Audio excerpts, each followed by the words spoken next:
Luke 15. We'll begin reading in verse number 11. And he, Jesus, said, a certain man had 2 sons. And the younger of them said to his father, Father, give me the portion of goods that falleth to me. And he divided unto them his living. Not many days after, the younger son gathered all together and took his journey into a far country, and there wasted his substance with riotous living. When he had spent all, there arose a mighty famine in that land, and he began to be in want. And he went and joined himself to a citizen of that country, and he sent him into his fields to feed swine. And he would fain have filled his belly with the husk that the swine did eat, and no man gave unto him. For the last couple of weeks, we have been kind of watching this progression of going from living in the Father's house, having fellowship with Him, to being down where we're having dinner with the pigs. And we began by looking at it all starting with being discontented, not happy with what the Father has given to us, maybe thinking that He's holding something back from us, not giving us everything that we ought to have. And so this younger son said to his father, I wish you were dead. Now give me my inheritance so I can go and do what I want to do. The father has a little different response than I think I would have. He says, okay. I'd be like, man, somebody's looking for a rear end whooping somewhere. But he says, all right, that's fine, if that's what you want to do. And so he gives him his inheritance. And this young man, as we looked last week, went into a far country. And it tells us that he wasted, verse number 13, he wasted his substance. And I stop and I think about all the talents and abilities that God has given to every single one of us. The blessings, the homes, the jobs, the abilities God has given to us for a purpose, that is to serve Him, to honor and glorify Him. And yet so often we're like this young son and we waste what it is that God has given to us. We live in the greatest nation of the world. We are a people who are blessed beyond every other nation, and yet we waste so much.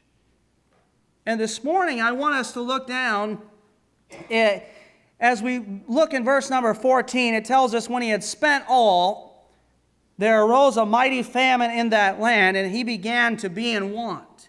And so he lives a life, hey, it's party, it's whatever I want, I'm going to get, I'm going to do what I want to do. He wastes everything, it tells us, and then a famine comes up. He's not expecting it. He hasn't prepared for it. It comes up, and it tells us he is in want. He's in need. And God is trying to get his attention. He's trying to get a hold of him. And right there, he could have said, hey, you know what? I'm going home. I'm going back home. I mean, the servants have food, as he already knows that as he comes to himself later on. But he doesn't go home there. He's not willing yet to humble himself and say, Dad, you know what? I made a mistake. I shouldn't have said that. I'm sorry. I shouldn't have done that. I'm sorry. He's not willing to humble himself. And instead of humbling himself and saying, God, you know what? Forgive me. I made a mistake. He tries to fix it himself. And we often do that. And I include myself in this. We get ourselves into trouble, and rather than going to God and saying, God, I'm sorry, I made a mistake, I should have looked to you, I should have listened to you, we try to figure it out for ourselves. We try to work our own way out of the situation. And so he begins to be in want. In verse number 15, it tells us he went, and that's not the problem. He should have went home. Instead, it tells us he went and joined himself to a citizen of that country. Rather than going home to the country and the place and the home that he belonged in, he went and joined himself to a citizen of this faraway country. And he looks around and says, all right, how can I work myself out of this situation? What can I do while I'm here? And it tells us that that is the point where he gets to this place where he wants to eat what the pigs are eating. The filth, the corn husks, and whatever else that they feed him. All because he's trying to figure it out himself. rather than looking to God, rather than being willing to humble himself and say, you know what, Lord, I have made a mistake and I'm sorry for it, and just owning up to it. On Wednesday nights, we started a series talking about King Saul and King David and King Solomon, and we pointed out that Saul was a king who started off good in the beginning.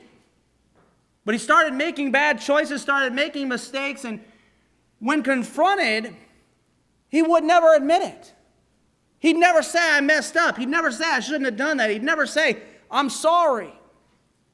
Instead, he'd point the finger somewhere else. Well, it was the people's fault. It was the enemy's fault. It was the circumstances. And instead of saying, you know what, I made a mistake, he tried to figure it out for himself. He tried to blame everybody else. And here this young son is the same exact way. Rather than just saying, God, I have made a mistake and I've failed, please forgive me, we want to try to maybe ignore it. We want to try to work it out our own way. Rather than going back and saying, Father, you know what, I've made a mistake. And often things get worse than they have to get. And we sink lower than we have to sink, because rather than right there saying, God, I'm sorry, please forgive me, we try to work it out our own way. Rather than going home, he joins himself to a citizen of this country. And things get worse. It gets to the point in verse number 16 that he would fain have filled his belly with the husks that the swine did eat, and no man gave unto him. Here he is having dinner with the pigs. Why? Because he's discontented. He's not happy with what the Father had given. Because he wasted it all. He wasted what God did give to him. He wasted what the Father gave to him. And he was too proud. He wasn't willing to say, I made a mistake. He wasn't willing to say, I've messed up, I'm sorry. So now he's having dinner with the pigs. And if you're here this morning, God is trying to get your attention. If you're not walking with him, if you're not living as you ought to live, God is trying to get your attention. Don't make that mistake. Don't let it get to the point where you hit the absolute bottom and you're having dinner with the pigs for you to come to yourself. Verse number 17, he didn't come to himself until finally it hit rock bottom. When he got there and wasted everything, that didn't work. When the famine comes and he has absolutely nothing and he's in want, that doesn't work. It's not until he's down there staring that pig in the face, wishing he could eat what the pig is eating. There's no lower place to sink than that. I mean, you drive down these country roads and you can smell it before you get there. There's not a place you can go lower than staring that pig in the face, wishing you were eating what they're eating. He gets to the point where he can go absolutely no lower. That's when he comes to himself. Sometimes that's where we got to get. But it doesn't have to be that way. And I challenge you this morning to stop and think about the life that you're living. Where is it that you are? Are you in a close fellowship with the Father? Doing what you ought to do? Loving him and serving him because you love him, having a great fellowship? Or are you somewhere along this progression? Have you grown to a place of discontentment in your life? You're not happy with the things that God has given to you. Not happy with the circumstances around your life. And you say, you know what, I want more and I've got to have more. Maybe you're at the point where you are just wasting what it is that God has given to you. You're wasting the talents, you're wasting the treasures, you're wasting the time that God has given to you. It's time to turn around.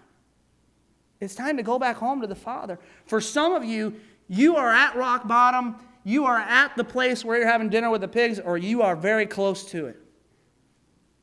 It's time to come to yourself. It's time to realize and understand the blessings and the fellowship that come with having a right relationship with the Father. And as we talked about at the end of last week, we notice in verse number 20, as he finally comes to himself and says, hey, I'm going back home. It tells us that he arose and came to his father, but when he was yet a great way off, his father saw him and had compassion and ran and fell on his neck and kissed him. And God is there waiting. The Heavenly Father is there. He's watching for you every single day. The fact that you're underneath the sound of this message right here is proof that He is watching and waiting and encouraging you to come back home. This father was out there every single day, probably all day, every day, would go out and just watch and wait for his son. As soon as he saw that son cross the horizon, he ran to meet him. And you notice he doesn't kick him while he's down. He doesn't scold him. He doesn't say, I told you so. He has compassion. He hugs him. He kisses him. He welcomes him back into right fellowship. And no matter where you are in this progression, He is watching and waiting for you to come home.